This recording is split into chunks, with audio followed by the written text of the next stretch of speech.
Mackenzie Johnston with Cattle News Central, bringing you your January 18th cattle industry headlines. Brought to you by AgRisk Advisors.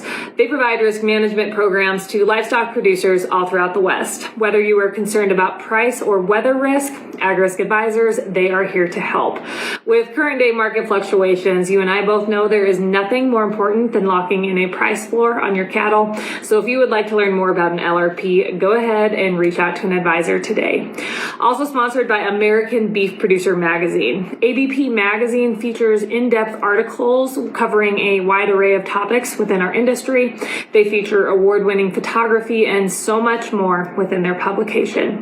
If you are not subscribed to the magazine already, head on over to abpmag.com. On their homepage up in the right-hand corner, there's a subscribe button. All you got to do is click on that and they will get you fixed up. American Beef Producer Magazine, guiding beef producers for over 25 years. And finally, Circle 5 Cow School. If you are wanting to learn how to preg check your own cows or start AIing, Circle 5 Cow School is the way to go. Almost every week they are hosting classes from Texas to Tennessee. So if you would like to check out their schedule, head on over to circle5cowschool.com. That is the number 5 in there, or you can go ahead and just give them a follow on Facebook. According to Reuters, major retailers across the United States are facing another round of empty shelves due to high demand for groceries, soaring freight costs, and Omicron-related labor shortages. Growers of perishable produce on the West Coast are paying almost triple pre-pandemic trucking rates to ship products such as lettuce and berries before they spoil. According to Shay Myers, CEO of Ahoy Produce, they grow onions, watermelons, and asparagus. His company could ship cross country to the East Coast for about $7,000 before this recent uptick in freight costs. But today, that trip would cost somewhere between 18 and 22 grand. The situation is not expected to get better for at least a few weeks, mainly because of this labor shortage that just keeps hanging on. People will not go back to work. The consumer packaged foods industry is missing right around 120,000 workers right now.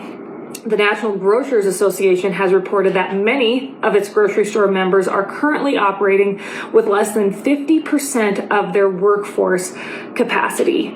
You have to wonder how bad this labor shortage is going to get before people start going back to work. How bad it will get before the government realizes that maybe we should quit handing out money so people will actually go back to work and the wheels can get rolling again in this country. I don't know how long it will take for them to realize that, but my gosh, I hope they figure it out sooner than later. Meeting Place has reported that according to an update by the USDA, West Africa's Nigeria has somewhat opened the door to U.S. meat products.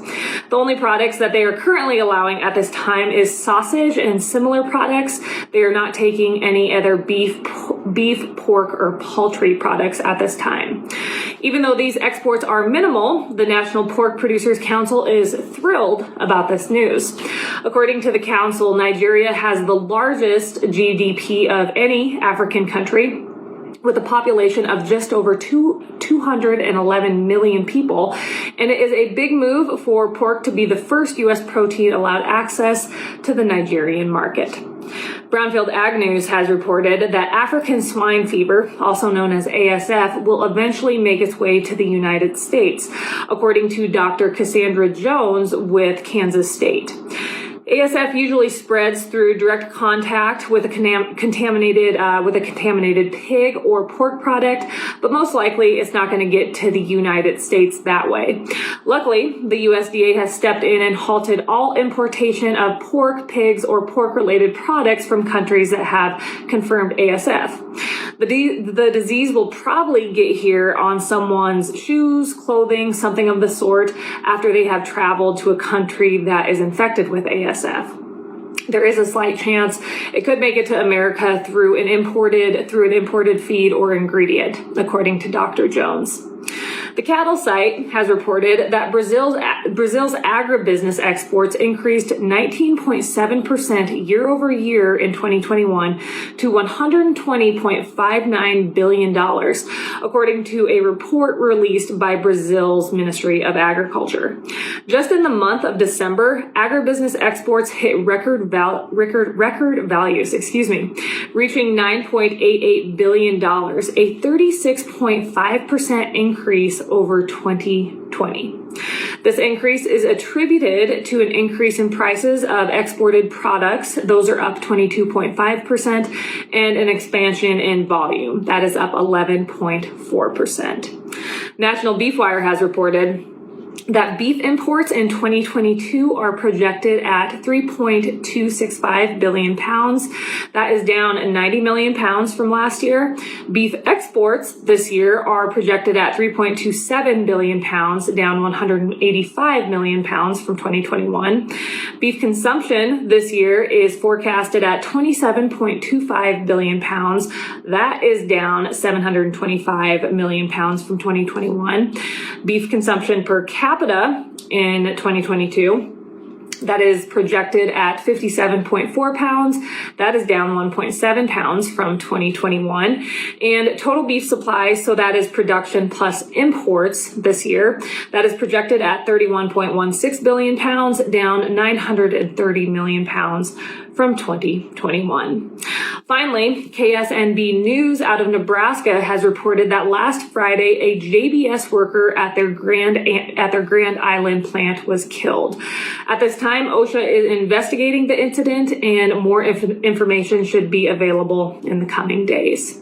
That is all I have for you guys for news this morning.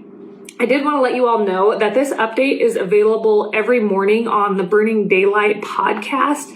For some reason, if you know someone that doesn't get on Facebook and they would like to tune in to these updates, head on over to Burning Daylight podcast. It's on there. It's hosted by Matt McKinley. He has a whole bunch of great content on there, so check out his other stuff while you're there.